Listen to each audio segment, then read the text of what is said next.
அரசியல் மேடை நேயர்களுக்கு அன்பு வணக்கம். இன்று காலையில் பார்த்தீங்கன்னா அண்ணாமலை அவர்கள் பாஜகவின் முன்னாள் மாநில தலைவராக இருக்கக்கூடிய அண்ணாமலை அவர்கள் ப்ரெஸ் மீட்லாம் கொடுத்துருந்தாரு. அந்த ப்ரெஸ் மீட்டில் நிறைய பேசியிருந்தாரு. அதெல்லாம் தான் நம்ம இந்த வீடியோவில் பார்க்க போகிறோம். அதற்கு முன்னாடி ஒரு விஷயம் என்னன்னு பார்த்தீங்கன்னா, நேற்று ஈஞ்சம்பாக்கம் சிக்னலில் ஒரு பள்ளி சிறுவன் நிற்கிறாரு. அண்ணாமலை அவர்களோட கார் அப்படியே கிராஸ் ஆகுது. கிராஸ் ஆனோடனே அந்த சிறுவன் என்ன பண்ணுறான்னு பார்த்தீங்கன்னா, உடனே உரிமையோடு அண்ணா அப்படின்னு கூப்பிட்றான்.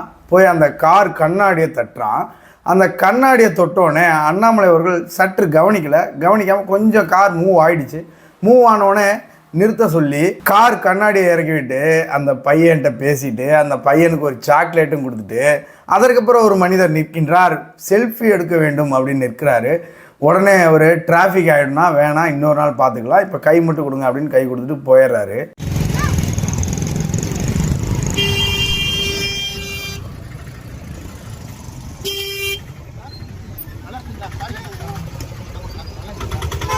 சாரிண்ணா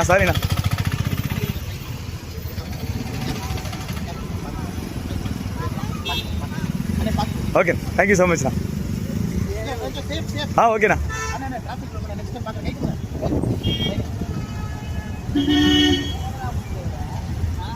6 வயது குழந்தை முதல் 60 வயது முதியவர் வரை அனைத்து உள்ளங்களிலும் இடம் பிடித்த ஒரே தலைவர் திரு அண்ணாமலை அவர்கள். நான் அப்பேலன்னு சொல்லி கொண்டிருக்கின்றேன். அதாவது அடுத்து ப்ரெஸ் மீட் வராரு.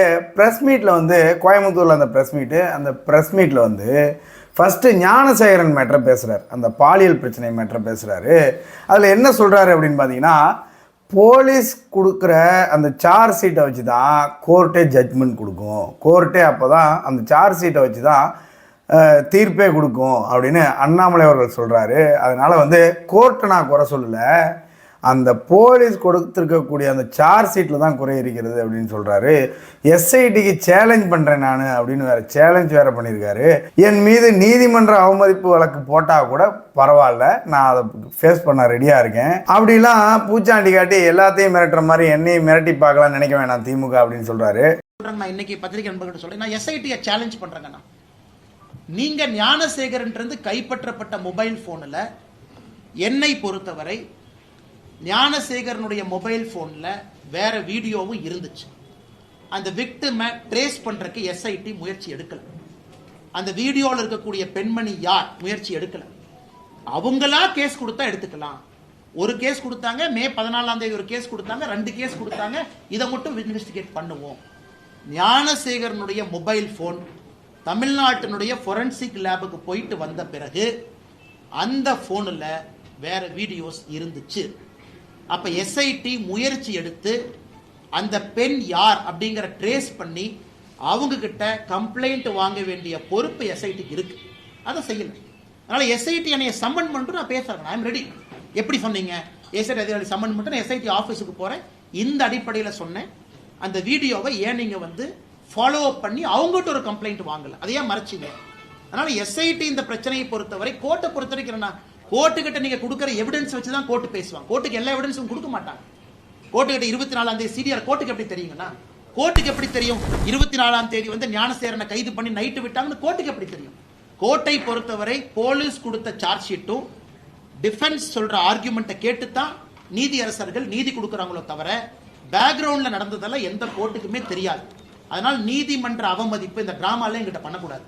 யாரோ பார்த்த கவர்மெண்ட் லாயர் யாராச்சும் எதிர்த்து பேசினா நீதிமன்றம் தொடருங்க, நீதிமன்றம் எப்படி நீதிமன்றம் போடுவீங்க? நீங்க கோர்ட்டுக்கு கொடுத்த சார்ஜ் ஷீட் கோர்ட் ஆர்கியூ பண்ணுது. நீங்க சார்ஜ் ஷீட்லயே பல ஓட்டைகள் இருக்கு. சார்ஜ் ஷீட்ல பல விஷயங்கள் சேர்த்தவே இல்லை. யாராவது துணை போய் இருக்கக்கூடிய சப் இன்ஸ்பெக்டர் ஏன் அரெஸ்ட் பண்ணல? இத்தனை பேர் மொபைல் போன்ல பேசுறாங்க, ஏன் மினிஸ்டர் சம்மன் பண்ணி கேட்கல? இன்னைக்கு நான் மா சுப்பிரமணியன் குற்றவாளி நான் சொல்லிங்க. மா சுப்பிரமணியம் அவர்கள் 24ஆம் தேதி 23ஆம் தேதி 25ஆம் தேதி சம்பவத்திற்கு தொடர்பு இருக்கு. நீங்க ஏன் கேட்கல? பதில் சொல்ல வேண்டியது அவருடைய கடமை. அவருடைய பிஏக்கு என்ன வேலை? கோட்டூர் சண்முகத்திட்ட பேசணும். கோட்டூர் சண்முகத்துக்கு என்ன வேலை? மாசுகிட்ட ஃபர்ஸ்ட் கால் பேசுவேன், 2வது கால் பிஆர்ஓ நடராஜன் பேசுவேன், 3வது கால் ஞானசேகரன் பேசுவேன். 3மே அடுத்தடுத்த கால். இதையெல்லாம் நியாயமான அடிப்படையில் நாங்கள் கேட்கின்றோம். அதனால் நிச்சயமாக இந்த கேஸ் சிபிஐக்கு போகணும். சார்ஜ் ஷீட் எங்களுக்கு கிடைக்கல.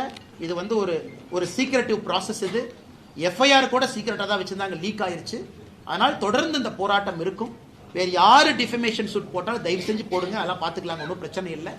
அதனால் அந்த பாதிக்கப்பட்ட சகோதரியினுடைய லாயர் அவங்க கிட்ட அந்த டாக்குமெண்ட்டை கொடுத்து அவர் அப்பீல் பண்ண சொல்றதுக்கான வேலைகளில் தனிப்பட்ட முறையில் நான் இறங்கியிருக்கின்றேன். அடுத்து வந்து பார்த்தீங்கன்னா தமிழகத்தில் கூட்டணி ஆட்சி தான் அப்படின்னு பாஜகவோட ஆதரவாளர்கள் நிறைய பேர் பேசிகிட்டு இருக்காங்க.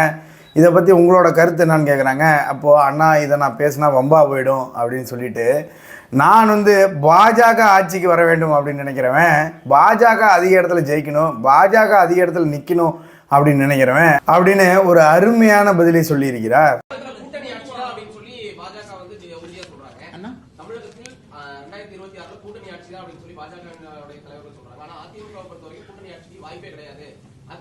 நான் ஏதாச்சும் பேசினா தேவையில்லாம் பஞ்சாயத்து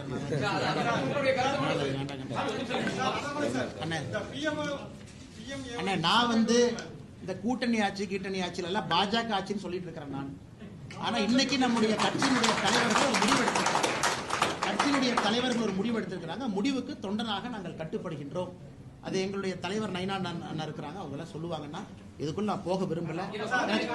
எனக்கு தனிப்பட்ட கருத்துக்கள் இருந்தாலும் என்னோட இதயத்துக்குள்ள இருக்கட்டும், வேற வரும்போது பேசுவேன். அண்ணா அதெல்லாம் வரும்போது பாத்துக்கலாங்க அண்ணா. இதுக்கு பதில் சொல்ற சரியான தலைவர் வரும்போது அவங்ககிட்ட கேளுங்க. எங்கிட்ட கேட்டீங்கன்னா பிஜேபி நிறைய சீட்ல நிக்கணும்னு நினைக்கிற ஆள் நான். பிஜேபி 2014, 19, 24 ஒரு ஆண்டு வளர்ச்சி பாதையில் இருக்கு. அதனால் என்னை பொறுத்தவரை நான் கடிதம் எழுதியிருந்தால் நானே உங்கள்கிட்ட சொல்றேன், அந்த நேரம் சூழ்நிலை வரும்பொழுது தலைவர்கள் இருக்காங்க சொல்லுவாங்க. தமிழகத்தில் ஊழலை ஒழிக்காமல் விட மாட்டேன், அதை நான் உறுதியாக இருக்கின்றேன்.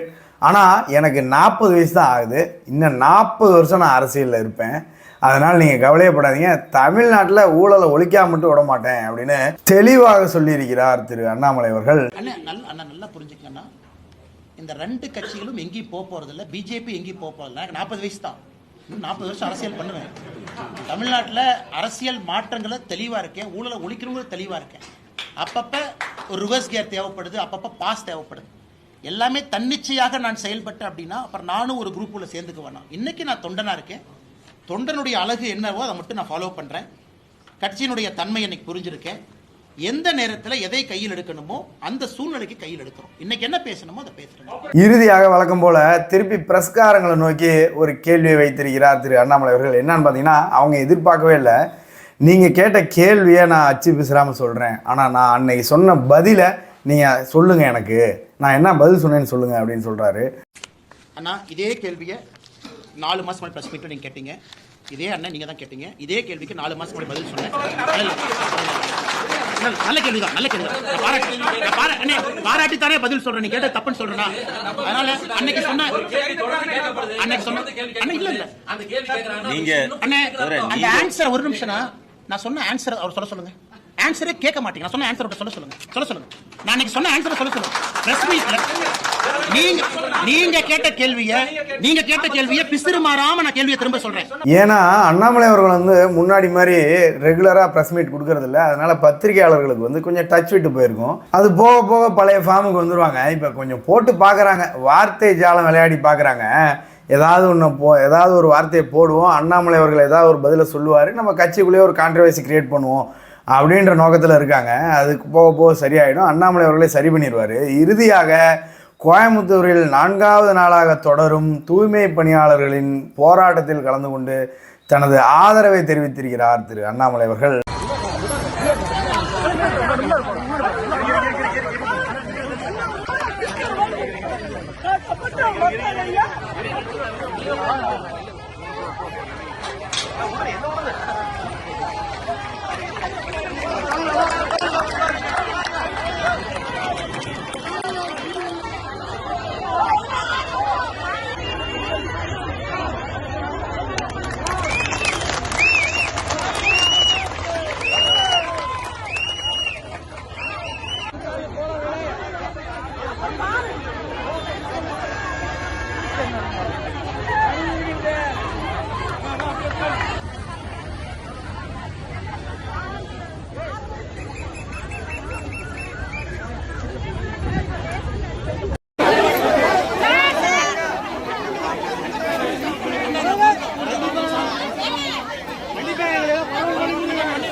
ஒப்பந்த பணியாளர்